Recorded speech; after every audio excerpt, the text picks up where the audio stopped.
ধুর, ভালো লাগছে না। এতদিন হয়ে গেল সত্যিকারের ভূতের দেখা আর পাওয়া গেল না। ভূতের দেখা ভাগ্যে নেই, কি কপাল আমাদের। কত জনের কত রকম চাহিদা। আমাদের চাহিদা শুধু চর্মচক্ষে ভূত দর্শন, সেটাও হলো না। এসবের জন্য একজন, শুধু একজনই দায়ী। কে? ভ্যাবলাই। আজ যে আমরা ভূতের দেখা পাচ্ছি না, তার জন্য ভ্যাবলাই 100 ভাগ দায়ী। যা বাবা, আমি কি করে দায়ী হলাম সেটা তো বলো। তুই যে এত ভীতু না সেটা জানতাম না। এদিকে হয়েছিস ভূত খুঁজি। না, শেষকালে তুই আমাকে বললি আমি ভীতু। ঠিক আছে ঠিক আছে, এবার আমি দেখিয়ে দেবো। হ্যাঁ, কাউকে কিচ্ছু দেখাতে হবে না। এখন চলো সবাই। কোথায় যাব? কঙ্কাল আঙ্কেলকে দেখতে। কি আঙ্কেল? আবার বল। কঙ্কাল আঙ্কেল। একে কঙ্কাল আর তারপরে আঙ্কেল, কি দারুণ কম্বিনেশন। আরে আমার মামার বন্ধু, ছেলেবেলার বন্ধু। ও, ভৌতিক গল্প কবিতা উপন্যাস লেখেন ওই কঙ্কাল ছদ্মনামে তিনি?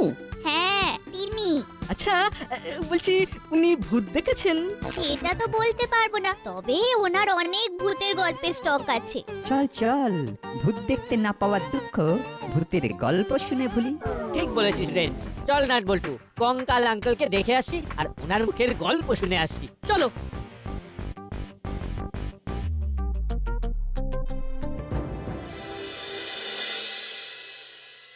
ওহ, কতদিন পর তোর সাথে দেখা। আমার যে আজ কি আনন্দ হচ্ছে তোকে কি বলবো। আমারও রে গুপি, আমারও। মাঝে মাঝে ফোনে ফোনেই যা কথা হয়, প্রায় 1 যুগ পরে আমাদের দেখা। আরে বাবা, 12টা বছর পর আপনাদের দেখা হচ্ছে। এটা তো সত্যি একটা রিমার্কেবল ঘটনা। তোকে আজ পেয়েছি, সহজে ছাড়বো না। আবু, যাও হরির দোকান থেকে গরম গরম কচুরি নিয়ে এসো, সবাই আসছে। এই নাও 200 টাকা। जी साहब, वो हम अभी जाते और तुरंत आते। हाँ।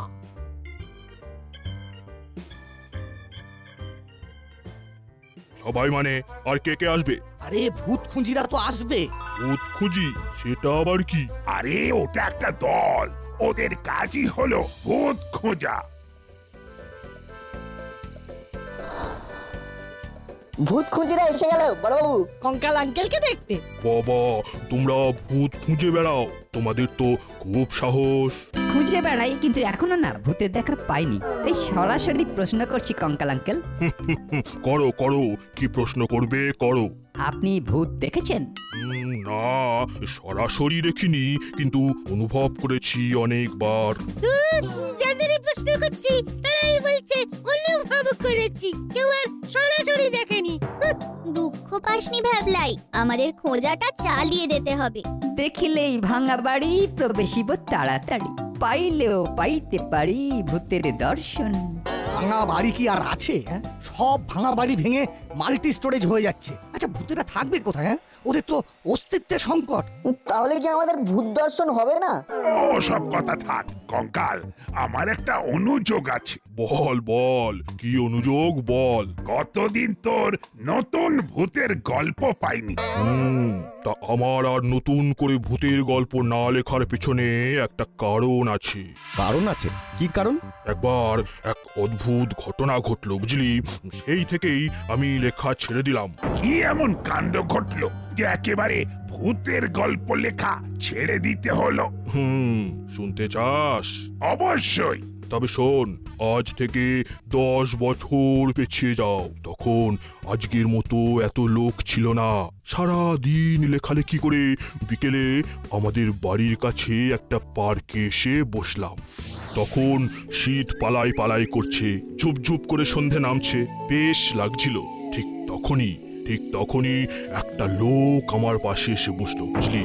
মানুষটিকে দেখে কথা বলবার লোভ আমি সামলাতে পারলাম না। মশাইয়ের নিবাস কোথায়? জেনে আপনার লাভ? না, জেনে আমার কোনো লাভ নেই, কিন্তু পাশে এসে বসলেন তো ইচ্ছে হলো কথা বলি। পরিচয় করতে তো দোষ নেই। ও আচ্ছা। বাবা, ভীষণ রেগে আছে দেখছি। মনে হয় বাড়িতে খুব ঝামেলা হয়েছে বউয়ের সাথে। এখন তো ফাগুন মাস, তো মনটা তো ফুরফুরে হওয়ার কথা। আপনাদের মতন লোক থাকলে মন ফুরফুরে না হয়ে ঝুরঝুরে হয়ে যাবে। আচ্ছা, বেয়াদব লোক তো। আমি ভালোভাবে কথা বলতে চাইছি আর উনি আমার সাথে কেবল পায়ে পা বাঁধিয়ে ঝগড়া করছে। না, এখান থেকে উঠে যাই। চলে যাচ্ছেন? তো যাবো না তো কি? কথা বললে আপনি তো বিরক্ত হচ্ছেন। বিরক্ত হবার যথেষ্ট কারণ আছে বলেই আমি বিরক্ত হচ্ছি। বসুন। ওরে বাবা, এ তো রীতিমতো ধমকালো, ভারী অসভ্য মানুষ তো। একদম একদম, আমিও ঠিক তোর মতোই ভেবেছিলাম, কিন্তু পরের কথা শুনে আমি রীতিমতো ঘাবড়ে গেলাম। আর ওইখান থেকেই শুরু হলো গল্প। ওই গল্পে তো ভূত আসছে না, আমরা তো ভূতের গল্প শুনতে এলাম। Nut, don't disturb. সব ধরনের গল্প শুনতে হয়। হ্যাঁ, বল বল। লোকটা আমাকে অবাক করে দিল একটা প্রশ্ন করে। আপনার আসল নাম তো শারদাচরণ তলাপাত্র। হ্যাঁ হ্যাঁ, কিন্তু আমার আসল নাম আপনি জানলেন কি করে? আপনি তো কঙ্কাল নামে ভূতের গল্প লেখেন। আরে, আপনি এত কিছু জানলেন কি করে? আপনি কি গোয়েন্দা? আরে মশাই, আপনি যা জানেন না তা নিয়ে লেখেন কেন? ফাজলামি পেয়েছেন? আমি লেখা নিয়ে ফাজলামি করি? আচ্ছা বলুন তো, আমি কি লিখি? ছাইপাস যত ট্রাস লেখা। দেখুন মশাই, আপনি লেখার কি বোঝেন? হ্যাঁ, লেখার কি বোঝেন? যত সব ভুল ভাল লোক। আরে কঙ্কালদা, আপনি রাখছেন কেন? কি হচ্ছে? আরে কাগজে পত্র পত্রিকায় যত ভুলভাল লেখে, বলেছি বলে রেগে গেছে। বলছিলাম কি, আপনি কি জানেন উনি কত বড় লেখক, কত পুরস্কার পেয়েছেন? আরে ছাড়ুন মশাই, ওই রকম পুরস্কার বাজারে কিনতে পাওয়া যায়। পুরস্কার দেখাচ্ছি। হ্যাঁ শুনুন, আমি শেষবারের মতো আপনাকে সাবধান করে দিচ্ছি, আর যদি ভূতের গল্প লিখেছেন তাহলে কিন্তু খুব খারাপ হবে। যদি লেখার কথা ভাবেন তাহলেও কিন্তু আমি আপনার গন্ধ শুকে আপনার কাছে ঠিক পৌঁছে যাব, মনে থাকে যেন। আচ্ছা পাগল লোক তো। পাগল নাকি? কিন্তু আমার নাম জানলো কি করে? আমাকে কি চেনে? তোকে না চেনার কি আছে? তোর এত নাম ডাক, রেডিও টিভিতে কতবার তোর ইন্টারভিউ দেখিয়েছে। সবই তো ঠিক আছে, কিন্তু একটা কথা ভেবে মনটা খচখচ করছে। লোকটা আমার আসল নামটা কিভাবে জানলো? এটা তো জানার কথা নয়। তাহলে ওই বাজে লোকটার হুমকিতে তুই ভূতের গল্প লেখা বন্ধ করলি? একদম, বলতে পারিস সুখের চেয়ে স্বাস্তি ভালো। এ যেন চোরের উপর রাগ করে মাটিতে বসে ভাত খাওয়ার মতো ঘটনা ঘটলো।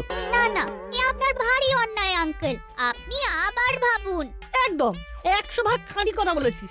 ভাবুন আঙ্কেল, আপনি তো আমাদের মতো লিটিল লিটিল আর সুইট সুইট বাচ্চাদের মন ভেঙে দিচ্ছেন। বলুন, দেখছিস তো, বাচ্চাগুলো ওই একই কথা বলছে। কে একটা লোক আমাদের কঙ্কাল আঙ্কেলের লেখাকে থামিয়ে দিল, এটা মানা যায়? লোকটাকে দেখতে পেলে না একেবারে চ্যাপটা করে দেব। কিন্তু লোকটাকে পাবি কোথায়? আপনি কি কাউকে খুঁজছেন? একটা রিপোর্ট লেখাবো বলে এসেছি। চলুন, আমাদের বড় বাবু খুব ভালো। আসুন, কোনো ভয় নেই। তার কি হয়েছে? কার বিরুদ্ধে আপনি অভিযোগ জানাচ্ছেন? আরে মশাই, কি বলবো, হাতে কলম থাকলেই সবাই লেখক হয়ে যায়, কি বলেন? ঠিক বুঝলাম না, একটু পরিষ্কার করে বলুন। না জেনে কারো সম্পর্কে লেখা উচিত নয়। মিথ্যে কথা লেখাটা খুব অন্যায়, ঠিক কিনা বলুন? তা তো ঠিকই বলেছেন। তা চলুন, ভেতরে চলুন। আপনি যান, আমি একটু পরে যাচ্ছি। ভাবলেই যাব। তা কি ভাবলে যাবেন? লেখার কথা আমি তো সুযোগ দিয়েছি, কিছু না লিখলে কিচ্ছু বলবো না, কিন্তু যেই লেখার কথা ভাববে অমনি সাথে সাথে যাব। আরে, মাথাটা পুরোটাই গেছে। কোনো শোক তাপ পেয়েছে বোধহয়। বুঝেছি, ঠিক আছে। আপনার যখন ইচ্ছে হবে তখনই যাবেন রিপোর্ট লেখাতে। আমি চললাম। জমে গেছে মনে হচ্ছে। কোথায় আর জমলো? আঙ্কেল তো আর ভূতের গল্প লিখবেন না বলছেন। সে কি মশাই, কেন? এত ভালো গল্প লেখার হাত আপনার, আর আপনি বলছেন গল্প লিখবেন না? আপনি জানেন আমি আপনার লেখা গল্প পড়তে কত ভালোবাসতাম। তাই নাকি? আপনি আমার লেখা গল্প পড়তেন? আরে, অবসর নেবার পর আমার সময় কাটতো আপনার লেখা গল্প পড়ে। কেন গল্প লিখবেন না কেন? কোন একটা লোক আঙ্কেলকে লিখতে মানা করেছে, সেই জন্য কঙ্কাল আঙ্কেল আর লিখবেন না বলছেন। কঙ্কাল, তুই আজ এই মুহূর্তে আমাকে কথা দে যে নতুন একটা ভৌতিক গল্প লিখবি। এবারের শারদিয়া ধুমধারাক্কা পত্রিকায় তোর লেখা যেন ছাপার অক্ষরে দেখতে পাই। সবাই আপনাকে এমন ভাবে বলছে। একবার ভেবে দেখুক, লেখা তো পরের কথা, ভাবলেই কি হবে সেটা ওই কঙ্কাল টের পাবে। কি এত ভাবছেন বলুন তো? লিখবো যে, কিন্তু তার তো কোনো প্লট খুঁজে পাচ্ছি না। আরে এইসব কোনো কাজের কথা নয়, কলমটা একবার ছুঁলেই দেখবেন কোথা থেকে ওই সব প্লট ঝুপঝুপিয়ে মাথার মধ্যে এসে দিয়ে যাচ্ছে। বলছেন? বলছি। তাহলে ভাবি, একটা জোরদার প্লটের কথা ভাবি। আপনি আবার ভাবতে শুরু করেছেন? আপনাকে না বলেছি যে আপনি আর ভূতের গল্প ভাববেন না? এই রে, ইনি তো দেখছি এখানেও হানা দিয়েছেন। সর্বনাশ! সেই দিন থেকে আমি আপনার পেছন পেছন পড়ে আছি, আপনার পিছু ছাড়িনি। এ আর কি আবদার? উনি 100 বার ভূতের গল্প ভাববেন, 1000 বার ভাববেন। কি বল বল্টু? কি গো রেঞ্জদা, হলো না বাটালিদা? আলবাত আমাদের কঙ্কাল আঙ্কেলকে আপনি বাঁধা দেবার কে? এ আমি কি কঙ্কাল বাবু ভাঙবো? হাটে হাড়ি ভাঙবো? কি কি বলছেন? কি হাতে কি হাতে হাড়ি ভাঙবেন? কি হাতে হাড়ি ভাঙবেন? বলুন বলুন, speak out. Enough is enough. একটা এসপার ওসপার হয়ে যাক। ঠিক আছে, হয়ে যাক। কি দেখুন, আপনি কিন্তু আমাকে ইরিটেট করছেন। হারান দেখাচ্ছি আপনাকে। কি কাণ্ড! মারামারি করবেন নাকি দুজনে? মারবেন? আমাকে মারবেন? মারুন, মারুন দেখি। এই কি ভয়ঙ্কর কাণ্ড ঘটতে যাচ্ছে! ভূতের গল্প শুনতে এসে ভায়োলেন্স! নো নো কঙ্কাল, আইন হাতে তুলতে দেব না। No violence. Only non violence. যা হচ্ছে মুখে মুখে হোক।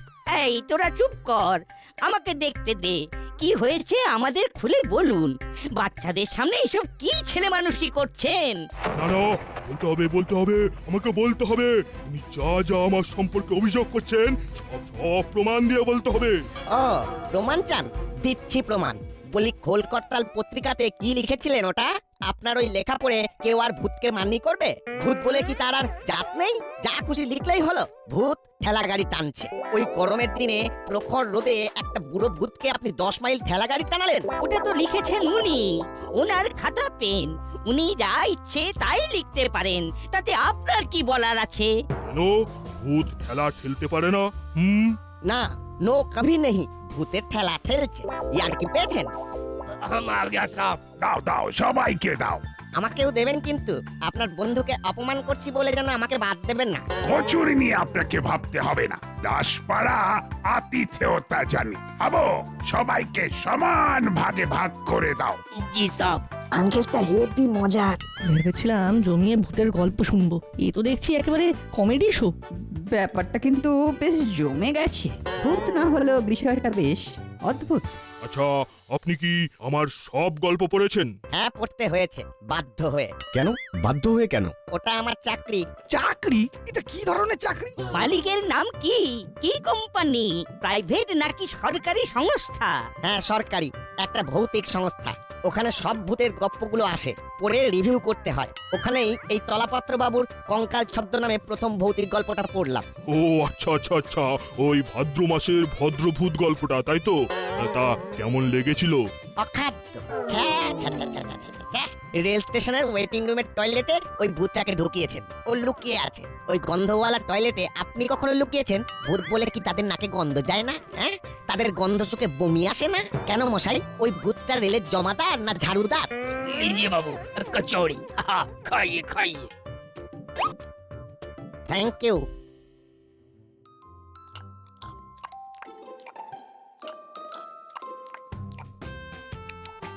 আরো কয়েকটা দিন মশাই, অনেক দিনের খিদে পেটে। সেই সেবার কচুরি খেতে গিয়ে একটা হুমদো ড্রাইভার আমায় তার ট্রাকে চাপা দিয়ে দিল। আর খাওয়া হলো না। মানে সঙ্গে সঙ্গে পঞ্চত্ব। আর খাবো কি করে? সেই থেকে আজ এতদিন পর আবার কচুরি খাচ্ছি। আরে বল্টু, ওই শুদ্ধ বাংলায় পঞ্চত্ব প্রাপ্তি মানে তো মরে যাওয়া, তাই না? হ্যাঁ তো, তা তুই এইরকম ভয় পাচ্ছিস কেন? তার মানে লোকটা ভূত। চুপ করে বসে থাক। কি কি সব উল্টো পাল্টা বলছেন আপনি? তার মানে আপনি মরে গিয়ে আবার বেঁচে উঠে দাসপাড়ায় কচুরি খেতে এসেছেন? না না, কচুরি খেতে আসিনি। কচুরি খাওয়াটা তো উপরি পাওয়া। আমি এখানে এসেছিলাম ওই তলাপাত্র মশাইকে ভূতের গল্প লেখা থেকে বিরত করতে। আমার সব কেমন গুলিয়ে যাচ্ছে। আসলে আপনি কে? আহ খুব ভালো কচুরি। আমার পরিচয় হলো আমি ভূতেদের রিপ্রেজেন্টেটিভ, দুধ বলতে পারেন। শুনুন, যা বললাম তার অন্যথা করবেন না। খুন, পিস্তল, গুম খুন, কিডন্যাপ, রহস্য রোমাঞ্চ নিয়ে যত খুশি গল্প লিখুন, ভূত নিয়ে নয়। হ্যাঁ হ্যাঁ, এবার আমিও বলছি আমি আবার ভূত নিয়ে গল্প লেখা শুরু করব।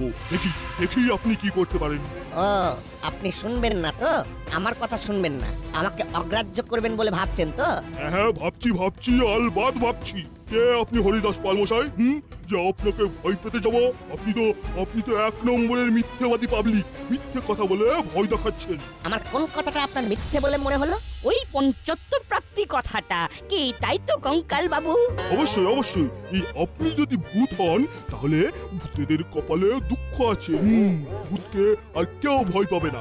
তো পরবর্তী ভূতের গল্পের আইডিয়াটা পেয়েই গেছি। আপনার আইডিয়াটা বলুন। তার কাটা ভূত। এত বড় সাহস! আমাকে অপমান, আমাদের মান ইজ্জত নিয়ে টানাটানি করছেন। দাঁড়ান, আমি আপনাকে দেখাচ্ছি আমি কে। সোজা আঙুলে তো ঘি ওঠেনি, এবার আমি আমার আঙুলটা বেঁকাবো। এ কি রে বাবা? এ কি হলো? কোথা থেকে ঝড় এলো? এ কি রে বাবা, সব ঘুরছে। এবার দেখো আমার ক্ষমতা, দেখো আমি কেমন করে বেড়ে উঠছি। বল্টু রে, এতদিনে আমাদের ইচ্ছে পূরণ হলো। ভূত খুঁজিরা ভূত খুঁজে পেয়েছে। অরেঞ্জ দা, ও হুলো দা। তার মানে ভূত আছে। অরেঞ্জ দা, ও বাটালিদা। ঠিক ঠিক এইভাবে আমাদের ভূত দর্শন হবে এটা ভাবিনি রে। নাটবল্টু, আমি কি দেখছি? এটা না দেখলেই বরং ভালো ছিল রে।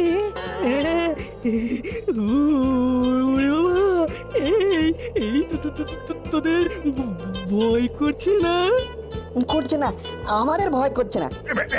এই কঙ্কাল, তুই আর ভূতের গল্প লিখবি না। এক্ষুনি কথা দে। আপনি থামুন, আমরা সবাই ওর হয়ে কথা দিচ্ছি। কঙ্কাল বাবু আর আপনাদের নিয়ে কোনো কিছু লিখবে না। ঠিক আছে, আর লিখবো না, কথা দিলাম। ঠিক আছে, আমি নর্মাল হচ্ছি আর এখান থেকে চলে যাচ্ছি। এবার আমি লিখবো, আজ থেকেই লেখা শুরু করব। নাম দেব সত্যি ভূতের গল্প। বল্টু, চিমটি, রেঞ্জদা, হুলোদা সবাই শোনো, আজ থেকে আমরা লিখবো ভূতেদের নিয়ে সত্যি ঘটনা। লিখতে পারো, কিন্তু কথা দিতে হবে মানুষের পাপের কাজগুলো ভূতেদের দিয়ে কখনো করাবে না। ঠিক আছে, কথা দিলাম আঙ্কেল, ভূতকে নিয়ে আমি সত্যি গল্প লিখবো। কি হলো কি নাট, কাকে কি কথা দিচ্ছিস? তার মানে আমি কি এতক্ষণ স্বপ্ন দেখছিলাম? হ্যাঁ সোনা, তুই এতক্ষণ স্বপ্ন দেখছিলিস। এবার জানতে পারি তুই কিসের স্বপ্ন দেখছিলিস? একটা মজার স্বপ্ন, ভূতের স্বপ্ন, কিন্তু বেশ মজার। উফ, দিন রাত ওই একই ভূত ভূত ভূত করে তোদের সব্বার মাথা খারাপ হয়ে গেছে। তা ভূতের স্বপ্ন মজার কি করে হয়? মা, এবার আমি ভূতের গল্প লিখবো। স্বপ্নে আমার ভূত দর্শন হয়ে গেছে। বাহ, খুব ভালো। তার মানে তোরা ক্রিয়েটিভ হয়ে গেছিস। আমার গল্পের নাম হবে সত্যি ভূতের গল্প। বাবা, সকাল সকাল চিমটির ফোন। নে ধর। হ্যালো, আজকের খবরের কাগজটা দেখেছিস? না রে, এক্ষুনি একটা মজার ভূতের স্বপ্ন দেখে ঘুম থেকে উঠলাম। তুই মুখ হাত ধুয়ে রেডি হ, আমরা সবকটা ভূত খুঁজে আসছি, এসে বলবো। ওকে। তোদের বলেছিলাম না, মামার এক বন্ধু আছে যিনি ভূতের গল্প লেখেন। হ্যাঁ, তুই বলেছিলিস যিনি কঙ্কাল ছদ্মনামে ভূতের গল্প লেখেন। আমি রাতে ওনার স্বপ্ন দেখেছি। জানিস তো, উনি আর ভূতের গল্প লেখেন না। কি একটা ঘটনার পর উনি ভূতের গল্প লেখা ছেড়ে দেন। হাসলি কেন? তোর মামা মানে আমাদের বড় বাবুর বন্ধু সাহিত্যিক কঙ্কাল কেন ভূতের গল্প লেখা বন্ধ করেছেন সেটা আমি জানি, মানে আন্দাজ করতে পারি। মানে কি করে জানলি? স্বপ্নে। এবার এই স্বপ্নের ঘটনাটা আমি লিখবো। আমাদের কি করতে হবে? আমাদের ভূতের গল্প লিখতে হবে, প্রাইজ আছে। এই দেখ, এইখানে লেখা আছে। আর প্রাইজটা তুলে দেবেন সাহিত্যিক কঙ্কাল। আমাদের তো গল্প টল্প লেখা আসে না। আমারও না, কিন্তু লিখবেটা কে? আমরা সবাই লিখবো। আমি আমার দেখা স্বপ্নটা তোদের বলবো, তোরা তোদের মতন করে সাজিয়ে আমাকে বলবি, আমি গুছিয়ে লিখবো। এটা হবে ভূত খুঁজিদের একটা প্রয়াস। গল্পের নাম সত্যি ভূতের গল্প, লেখক ভূত খুঁজির দল। দারুণ। ভূত না হয় আমাদের দেখা দিল না, তাতে কি, আমরা ভূতকে আমাদের মধ্যে রেখে দিলাম। কারেক্ট, গল্প লিখে প্রাইজটা আমাদের সেরা মৌলিক ভৌতিক গল্প লেখা প্রতিযোগিতার প্রথম পুরস্কার পাচ্ছে ভূত খুঁজির দল। পুরস্কার তুলে দেবেন স্বনামধন্য লেখক সারদা চরণ তলাপাত্র, যিনি কঙ্কাল ছদ্মনামে গল্প লেখেন। এখন আমি মঞ্চে ডেকে নেব ভূত খুঁজিদের। নাও নাও, তোমাদের হাতে এই প্রথম পুরস্কারটা তুলে দিলাম। আর একটা কথা না বললেই নয়, এই সত্যি ভূতটা আমাকে বড় জ্বালিয়েছিল।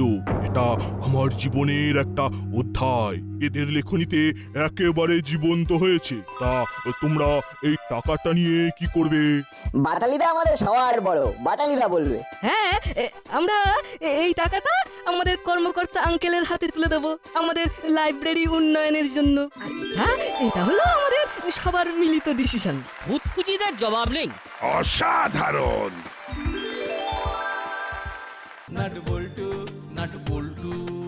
বল্টুর কাণ্ড কারখানা।